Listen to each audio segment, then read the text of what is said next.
Welcome to Books, Bud, and Brews, where we are hanging out, smoking up, and catching up. Welcome to Books, Bud, and Brews. Today we are discussing why reading is so healing. I'm going to read to you from my dark romance, A Disturbing Prospect, and we are going to talk favorite strains for leisure, creativity, and pain management. Please subscribe and give this a thumbs up, a like if you're watching on YouTube. Let's get to the show. I got a lot of good stuff for you. I have actually been starting and not doing this podcast for a while now. I've been talking about it and thinking about it and writing episodes and coming up with content, and then I never actually sit down to film it or record it because I get nervous and I decide, nope, I'm not doing it. But we're not doing that anymore. We are not saying no anymore. And I've thought a lot about what I want this show to be and the tone that I want it to have. I do want this show to feel like you're hanging out with your bestie, like you're just chilling, smoking a blunt, talking books, talking all the things cozy, just having a good time with your best friend. But I would be remiss if I just completely pretended like nothing is happening right now and that like everything is completely normal, because it's not. A lot is happening right now. And I am not quite sure how to strike a balance between keeping this show very chill and also acknowledging certain things, because there are a lot of topics that I want to talk about in general that are relevant and timely. And yeah, so I'm going to try to keep a balance, and I'm going to check in with you guys to make sure that we're keeping that balance, and it should be a good time. I've got a lot of stuff, a lot of segments, really excited. This week, I've been rolling through Sleeve of Hearts revisions. Yay! After a full year, like no lie, over a year plus of working on this book, I'm finally starting to feel like the end is in sight. I actually had to print the thing out, like on paper, kicking it old school, printed the thing out, and I've been working that way. And actually, like, it's been working so much better, and I don't know why I always forget this, but if you're a writer, some of these old tricks really do come in handy. Like the old school way really does do something in your brain. And also it just kind of like flips your brain a little bit and gets you into kind of a little different mode. So stay tuned, because I will definitely have some announcements for that series soon. So why is reading so healing? A lot of people say that reading is healing. And in my own experience, I found that there are books that they find you just when you need them most. It's really weird. Like, I'll pick up a book that I don't think is relevant to my life at all. It just sounds good. And somehow I'll find things in it that I need. And it's really wild. I definitely think that there's a lot about life that we really don't understand. I do think there is a sort of synergy with us and a connectivity, and without like getting into it and really just sounding really crazy, it's kind of an everything is everything situation. So when someone writes a book, especially from their heart, there's always going to be something that other people can connect to and relate to. And also, like, as a writer, you almost feel like called to write about a certain thing, and you might not really understand why, and then later on you find out that, like, oh, this reader related to it. So I really do feel that books tend to find you when you need them most. This past summer I read a lot of books, like a lot of fiction, more than I had in a long time, and every single one of them weirdly was exactly what I needed. It was so weird. It was like back to back to back, like 4 books in a row that were amazing. And I have a list on my blog, so I'll just link that in the description. And I've been in a dry reading spell ever since. So if you have any book recommendations, let me know. Also, reading is healing because it helps slow down and focus your brain, which is really good for anxiety, right? So reading, you're intentionally slowing down, you're reading each word. It's not like when you're watching a TV show or a movie, it's kind of already in that amount of time. So it just goes by, whether you don't control the flow of time at all, like as the viewer. Whereas when you're reading, you are enjoying every word, every sentence. You're really just like experiencing it.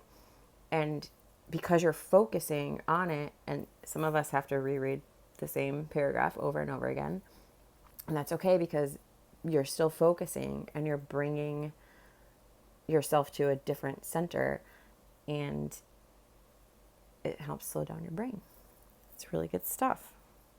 It also gives you escape from your reality.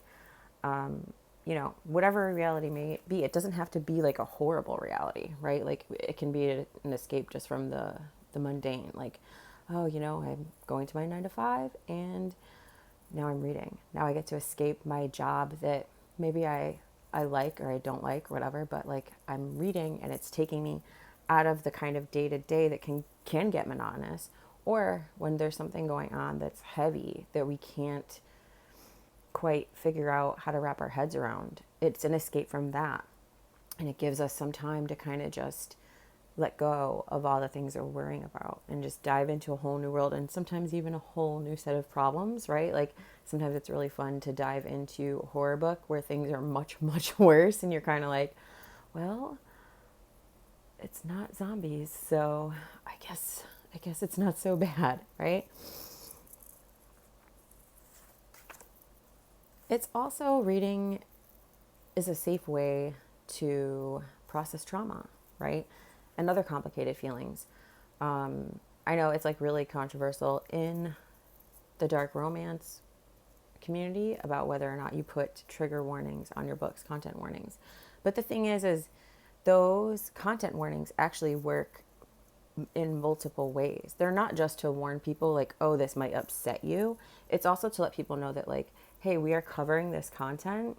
So if you're looking for a book specifically with this content, because in this situation you want to process it in a safe, controlled environment, then it tells you exactly what you're getting up front, and you can find books where you can kind of have a sandbox but safe place to process that. And a lot of readers talk about that, and I don't think we focus on that enough, actually, because that to me is amazing. That's amazing that we can do that we as authors can build that space and then hold space, and readers can come into that space and process things.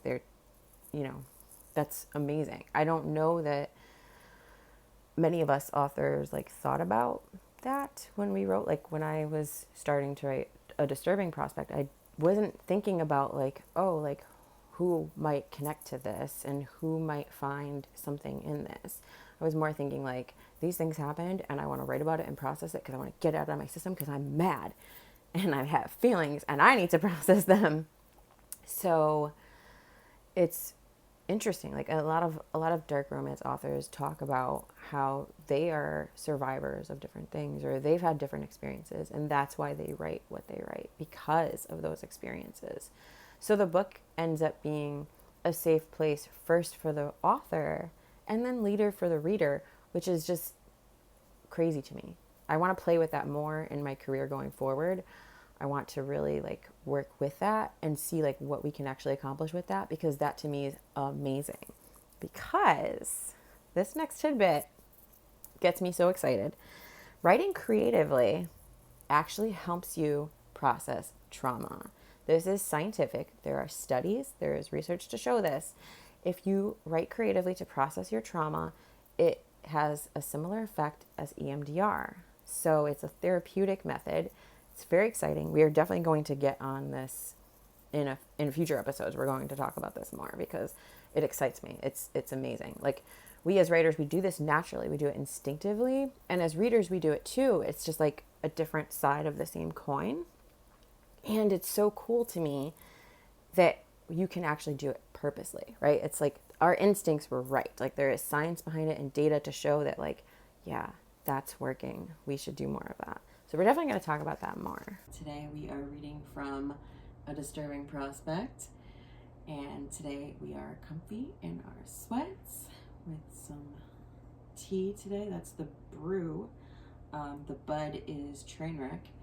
And I'm reading from A Disturbing Prospect, my dark biker romance with a body count.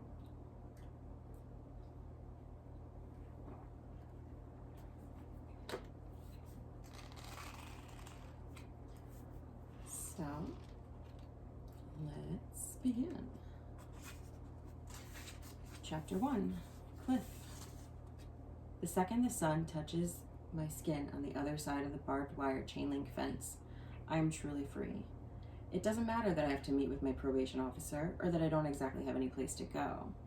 All that's important is I'm not rotting within those cement walls anymore. My 20 years are finally up. The taxi idles, puffs of exhaust eddying into the cold February air. The dead of winter is a shitty time to be homeless, but even that thought doesn't dampen my spirits. Prison wasn't terrible, but it wasn't like being outside. Inside, I was just a caged animal throwing myself at the bars, bruising and blooding myself in defiance. I was in segregation more times than I can count, and I'm lucky I got out 5 years early. I'd kiss the fucking ground if the guy behind the wheel wasn't already eyeing me warily. I slide into the back seat, warmth from the heater enveloping me. A sigh nearly escapes my lips. It's been so long since I was really truly warm. Through the rearview mirror, the taxi driver continues to question my sanity. He isn't prejudiced. "Where to, sir?" he asks, his voice void of any accent. He could be from anywhere America. Actually, the United States could have sunk into the bowels of hell while I was inside for all I know. Maybe this accent is the new norm. I squint at him, trying to decide whether I've lost my fucking mind, or if this is really the way things are now. He even looks racially ambiguous with a hooked, broad nose, green eyes, and olive skin. The newspapers I managed to get my hands on were always old, and the old men hogged the lone fucking TV all day. I have no clue what's going on in the world, or where I'm going. Maybe he takes pity on me because his eyes soften and he clears his throat. "How long have you been in, sir?" I really wish he'd stop with the sir, but it's better than what I've been called, what I am. Who? 20 years, I tell him. He nods real slow, then he rubs his chin, the stubble not quite poking through yet. It's too early in the day. It's another difference between us. My goatee is scratchy. I didn't have time to shave this morning. "Well," he finally says, "we have a woman president." This I knew. I start to tell him that I haven't been living in a fucking hole, but that would not be true. "Isn't that something?" I reply. He shoves the taxi into drive and pulls away from the only home I've ever known. I've been inside longer than I've been alive when I went in. A sliver of panic creeps in. I don't know how to cook or how to drive a car. It seems ridiculous, pathetic, and I still don't know where I'm going. I have no one on the outside, at least I don't think so. During the first year I had visitors. Then they trickled into phone calls, faded into letters, until finally nothing. I don't blame them. 20 years is a long time, and Pennsylvania isn't exactly close to home. The taxi driver takes me to a Days Inn.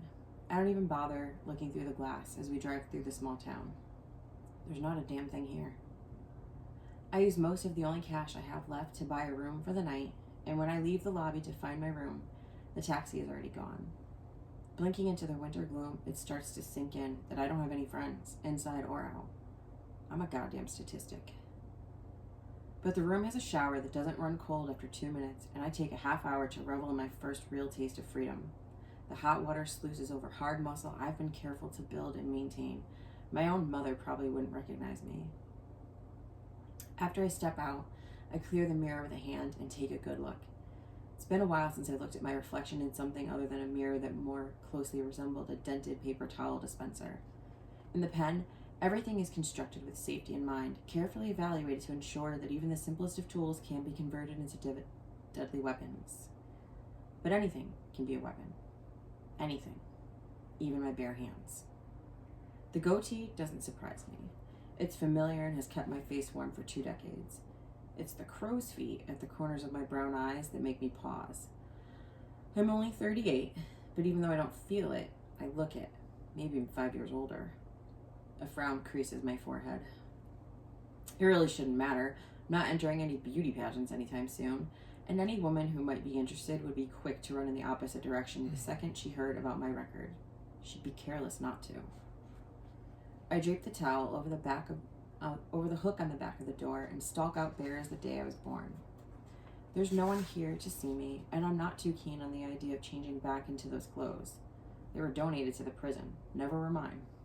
The clothes I wore the day I was cuffed are long gone. tucked into some forgotten evidence bin, or maybe even burned, since the case was pretty quickly closed. There was no point in pleading my innocence. I sit on the bed and eye the phone. I might have one friend out there. It's a long shot, really, but maybe not that long. Snatching the phone from its cradle, I pause, try to remember how to call someone whose number you don't have. I have no fucking idea. I slam the receiver down, wishing I had a pack of cigarettes, or even one cigarette would do. I'm about to throw back on those moldy old clothes when I remember I can call the front desk, ask them. For a second, I feel even more pathetic, like an old man with dementia. I'm lucky I don't need help wiping my ass. The outside is so much different than I pictured.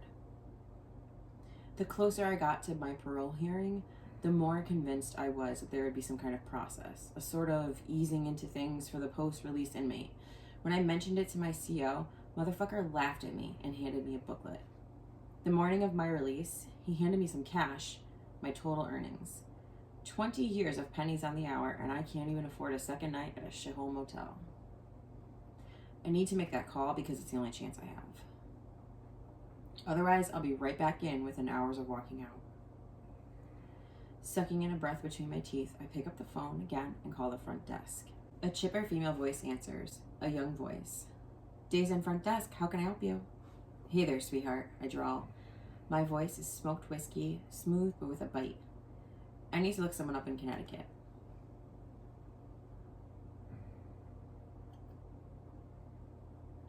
She draws in a breath, then hesitates. You're serious? Her voice lilts, amused.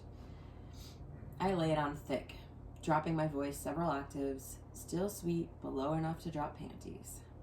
Yeah, baby, I really need your help. A giggle caresses my ear before she can collect herself. She's definitely young. I close my eyes for a moment, the memory of another small laughter pricking at me. The anger rises up quickly, fire shooting through my veins. I struggle to stuff it down, to shove the lid on it before it can backdraft, blowing me straight out of the room and right back into Lewisburg Pen. What's the name? She asks, completely oblivious to the man burning on the other end. Sucking in a deep breath, I manage to slow it for a moment. Lucy Demmel. Saying her name only makes it worse. The panic shoves its way in.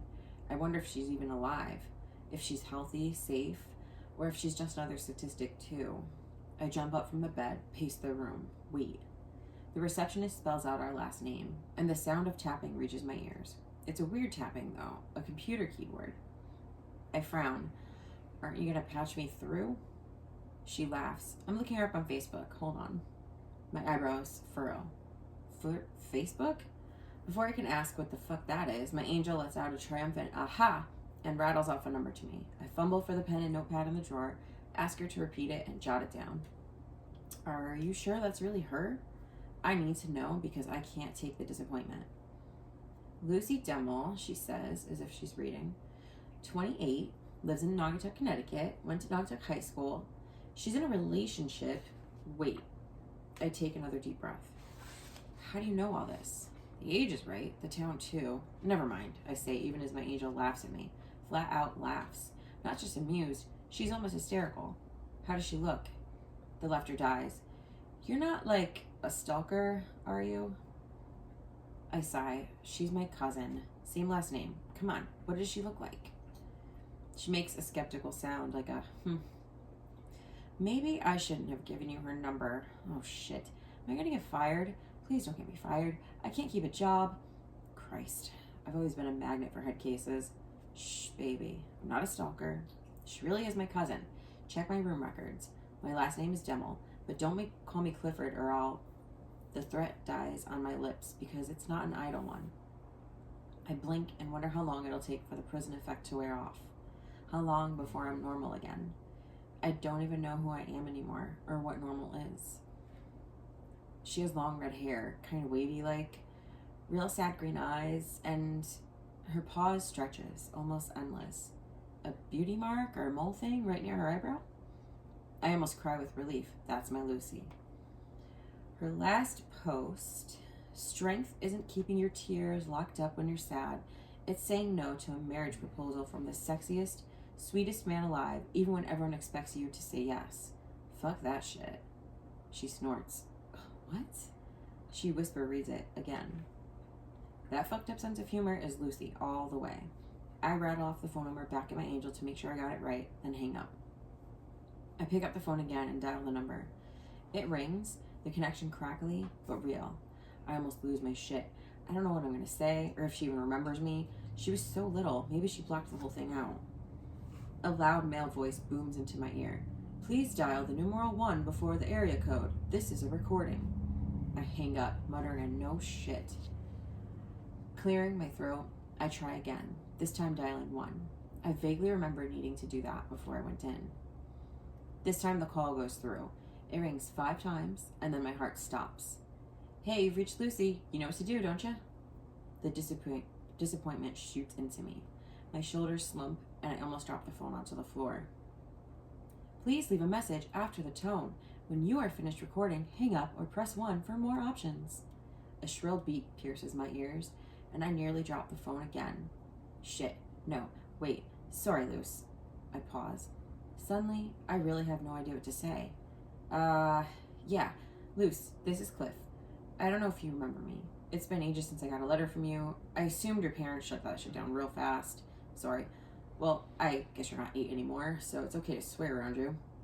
I'm babbling. Taking a deep breath, I try to make words that won't freak her out. Luce, I know this is asking a lot. And do you even go by Luce anymore, or do you prefer Lucy?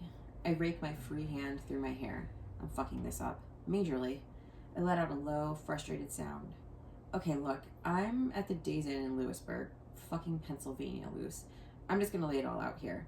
I have no money, nowhere to go, and I have to stick around for at least long enough to see my parole officer, so maybe... Suddenly, I realize how desperate I sound. But I am. Sorry to bother you, Lucy. Just forget it. I hang up.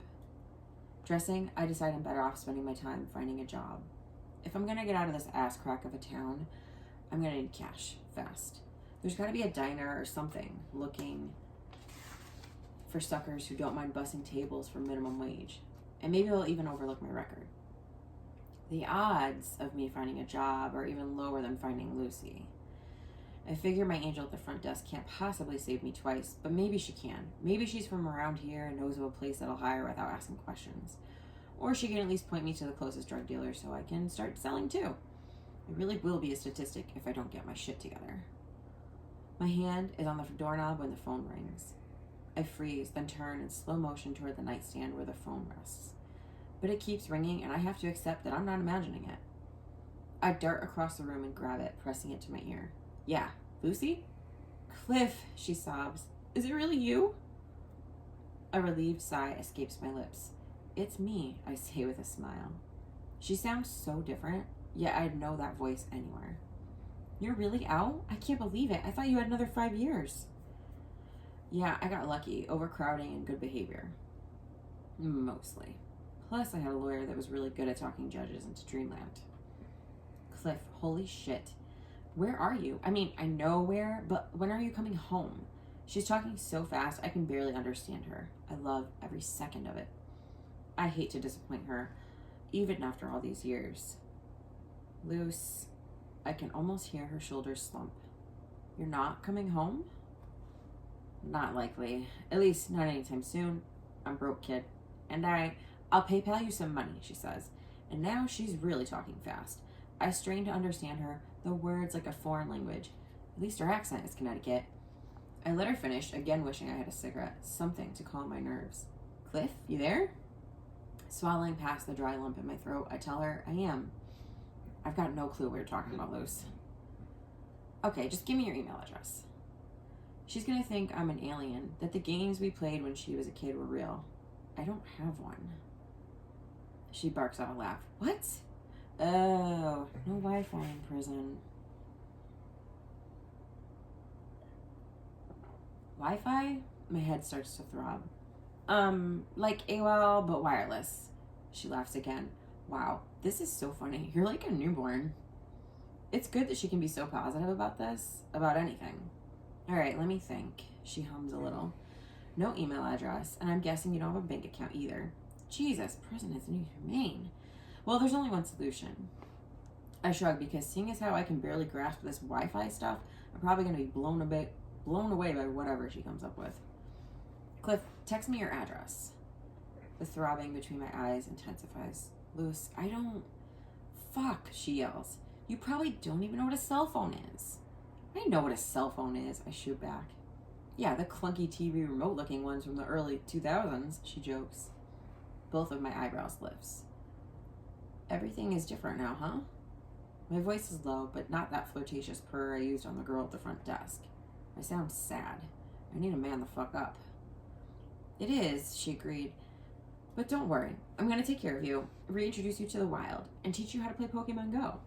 I know how to play Pokemon, I grumble. She laughs again. This is way different, trust me. Uses GPS and... Okay, mercy, my head hurts. Her giggle, however, is a soothing mother stroke across my forehead. It reminds me of better times. I'm gonna come down there, okay? You don't have to do that, I tell her. I'm supposed to be a man. It should be me taking care of her, not the other way around. She snorts. Dude, she says, trust me. You need a guide, and I'm currently on vacation licking my wounds. I suddenly remember what the receptionist read to me. You got married? No, she says, almost sadly. It's against my rules. What are you, a nun? For a second, it feels like I've gone back 20 years in time, like we're just kids busting each other's balls. Nuns, she says, don't have one-night stands. I nearly choke. I don't ever want to know about your sex life. You sure? You don't want to live vicariously? Must have been awfully lonely in prison. I could practically hear her smirking. No, I tell her firmly. A few seconds pass. My voice softens. Hey, Luce. Thanks. Her voice is so small when she finally responds. No, Cliff. Thank you. I shake my head, wondering if other people have these kinds of conversations. Sighing, I let her direct the conversation for a few. She rattles off times and schedules, then promises to be at my room before checkout time. Please set a wake-up call, she begs. Yeah. I smile, though. Hey, Luce. What's Facebook? Alright, so that was chapter 1 from the first book in my River Reapers MC series, A Disturbing Prospect. This ebook is free everywhere. It's free on my website, and there are also signed paperbacks available on my website. And I will be doing more readings from this book, so leave me a comment if you want more. And I will see you very soon. Have a good day. So let's talk favorite strains. It's really hard to get information as different states in my country have been legalizing cannabis recreationally and medically. The information is a little tricky because different dispensaries have different names than like the street names that cannabis users are familiar with. So that information has been kind of hard to compile, and sometimes it's really frustrating. That's why I want to start talking strains. What strains do you like? What strains do I like? What strains are the best for different things? What strains are good for pain? What strains are good for creativity? Because they all have different uses. They all have different side effects. And it can take some time to figure out what strains work best for you, what strains maybe don't work so well for you. And you can kind of feel like you're wasting time and money, or it can be really fun and exciting, but also it can be frustrating because if you're trying to control pain, for example, it is hard to find certain strains and then figure out which one is going to be the best. And a lot of the times the dispensaries don't continuously carry the same strains. So then once you do find the ones that you like, it's hard to find them. It can be a whole thing. So experimenting and finding your favorites can be fun. It doesn't have to be frustrating. I think when I first started and I first got my medical card, I think I was really like, I had a very different idea of how it was going to go. I thought it was going to be like a pharmacy where like you can always get Tylenol. Tylenol's always in stock. They never run out of Tylenol there. Are you kidding me? Like if they're out, then that's a weird day, you know? Or like they might have the store brand. They might have something comparable. They might have Motrin instead. You can kind of still get the same thing. one of the really hard things about going to the dispensary that I found was you just could not get the same strain twice a lot of the time, which could be really problematic if you're going for pain or, any sort of like chronic illness management. If you're trying to manage nausea, if you're trying to manage appetite, if you're trying to manage depression, anxiety. So it is a little bit frustrating from the patient end of things. We are getting better, though. We are getting better at compiling information, and I definitely want to be part of that solution, but that's a whole nother episode. So for pain strains, I don't know a lot of the ins and outs. I'm still learning. So if you know better, please let me know. Leave a comment. I do know that the higher THC, the better pain relief. I do know that indicas tend to be better for pain relief because they tend to be higher in THC. And there are also certain, I don't want to say chemicals because that's not the right term, but there are certain things about different strains that do make them better for pain, and they are anti-inflammatory. So you definitely want to look for those certain things. And we're going to dive into that later on in another episode where we do it. But for today, we're just talking stuff that we like. For pain, I really like Hontrica and Emerald Fire. Hontrica is a dispensary one, and I'm really not sure what its street name is. If I had to find it, if the dispensaries didn't exist, I wouldn't even know. There used to be a blog that kept all this information. That's gone now. It's a whole thing. But yeah, that one's really good for pain. And then Emerald Fire is also a really good one for pain. Found that recently, and probably gonna try to keep that on rotation because it's especially good for like that really high pain when it just like really takes you out. I found that one really does tend to help with that. So that's a good one, I think, to have on hand, like a break for emergency. Like you just kind of, that's like the next step up from the Tylenol, And yeah, so Hontrica and Emerald Fire are my favorites. Now for leisure, it's a little bit different because you're setting a whole different mood. Like especially for pain, it's also a little tricky because you might need to have a strain that helps you manage the pain, but also keeps you able to sort of like go about your day and continue your activities. Like you don't want to end up literally in the couch. Maybe you still have some things to take care of or, kids to take care of. So you don't want to necessarily be like couch locked. You want to be able to focus and get things done and have that energy. That's when I like a gelato or sour diesel. They're not quite as strong for pain relief, but they will kind of keep you energized while keeping the pain down, I think, to a tolerable level. So that tends to be pretty awesome. And they're also really good for leisure. I would probably say that they're some of my favorites for leisure because they're good for kicking back, watching a movie, good for reading a book. You can really focus and get into what you're reading or watching. And they're not like sedating or anything because they are sativas, or at least sativa dominant. I don't think there's a single strain that you can get anymore that is 100% indica, 100% sativa. Like, I don't think that's going to happen anymore. You're really not going to find that. So you want to look for the dominant, indica dominant for like really good pain relief, sativa dominant for something more light, like it's a good work day one as well, especially for creativity because your mind is alert and awake and energized, and it's really just like it's just in that zone, right? Like you could still kind of just focus, but you're also like energized and just like, okay, you're just kind of like in like a work zone kind of mode. And then there's Skywalker, which the first time I ever smoked that strain, I felt like I was blown back against a wall like a cartoon character with like a fan, just like, wah. That one definitely has the effects like it sounds. It is pretty, it's like an indica dominant, I'm pretty sure. And it will definitely put you in the couch. But it's a good one. It's pretty good for pain too. But I think it's more of a like, you're going to be watching a movie or probably snoozing kind of strain. It's not a work one. It's not a get any cleaning done around your house, I don't think. For creativity, when you really just want to like lock in and get some work done, especially when that work is creative, I think a sativa tends to be better for me anyway.